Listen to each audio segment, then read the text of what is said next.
राजधानी के प्रगति मैदान स्थित भारत मंडपम में चल रहे high profile AI impact summit के दौरान आज उस वक्त हड़कंप मच गया जब यूथ कांग्रेस के कार्यकर्ताओं ने सुरक्षा घेरा तोड़कर परिसर के भीतर प्रवेश कर लिया। प्रदर्शनकारियों ने प्रधानमंत्री नरेंद्र मोदी के खिलाफ आक्रामक नारेबाजी की और पीएम इज कॉम्प्रोमाइज्ड के नारे भी लगाए। जिस समय ये विरोध प्रदर्शन हुआ उस समय समिट में देश विदेश के कई दिग्गज और प्रतिनिधि मौजूद थे। यूथ कांग्रेस के कार्यकर्ता अचानक बैनर पोस्टर लेकर मुख्य हॉल के पास पहुंच गए। सुरक्षा कर्मियों ने तुरंत हरकत में आते हुए प्रदर्शनकारियों को हिरासत में लिया और परिसर से बाहर निकाल दिया। देश की राजधानी दिल्ली स्थित भारत मंडपम में इंडिया एआई इम्पैक्ट समिट 2026 का आयोजन हो रहा है। इस समिट में दुनिया भर से लोग आ रहे हैं। इंडिया एआई इम्पैक्ट समिट 2026 में शुक्रवार 20 फरवरी को भारत ने एक ऐतिहासिक समझौता किया। भारत ने अमेरिका के नेतृत्व वाले पैक्स सिलिका गठबंधन में औपचारिक रूप से अपनी जगह बना ली है। ये केवल एक कूटनीतिक समझौता नहीं बल्कि भविष्य में तकनीक पर नियंत्रण की तैयारी है। पैक्स सिलिका गठबंधन में शामिल होकर भारत ने साफ कर दिया है कि वो ग्लोबल सप्लाई चेन में चीन का सबसे मजबूत विकल्प बनने की ओर आगे बढ़ रहा है।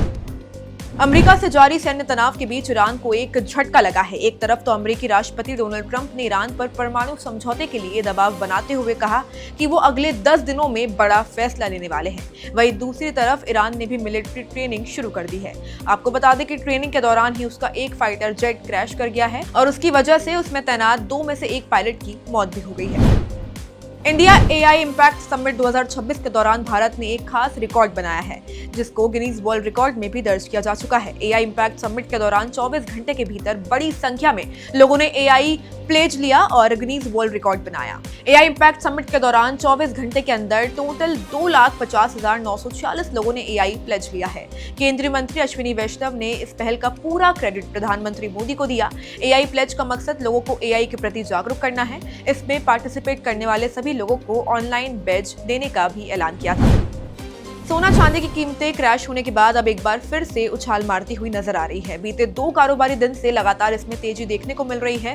सप्ताह के चौथे कारोबारी दिन शुक्रवार को भी चांदी खुलने के साथ ही करीब तेजी के साथ 2.44 लाख रुपए प्रति किलोग्राम के पार पहुंच गई। लेकिन इस उछाल के बाद भी अभी सिल्वर प्राइस अपने हाई से करीब 1.75 लाख रुपए तक कम है। तो वही गोल्ड रेट भी बढ़ने के बावजूद हाई से सस्ता बना हुआ है। सोने का भाव बढ़कर 1.55 लाख प्रति 10 ग्राम पर पहुंच गया है।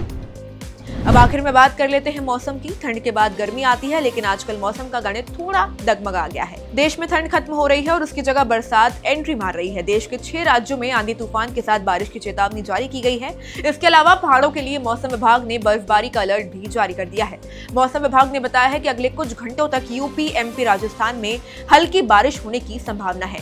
हालांकि दिल्ली, एनसीआर, हरियाणा और पंजाब से बादल छट गए हैं और गुरुवार की सुबह से धूप निकली हुई थी। आईएमडी ने अभी उत्तराखंड और हिमाचल प्रदेश के ऊंचाई वाले भागों पर बारिश एवं बर्फबारी का अलर्ट जारी किया है, जबकि जम्मू कश्मीर की घाटी इलाकों में बर्फ गिरने का सिलसिला अभी जारी रहेगा, जिससे 3 राज्यों के संवेदनशील इलाकों पर कोल्ड डे की स्थिति रहेगी और लोगों को कड़ाके की ठंड महसूस होगी। स्काईमेट ने दक्षिण भारत में मौसमी गतिविधियों होने का पूर्वानुमान जताया है। वहीं अगले 24 घंटों के दौरान केरल, तमिलनाडु, अंडमान और निकोबार द्वीप समूह में तेज आंधीनुमा हवाओं के साथ हल्के से मध्यम स्तर की बारिश की चेतावनी दी है। Subscribe to One India and never miss an update. Download the One India app now.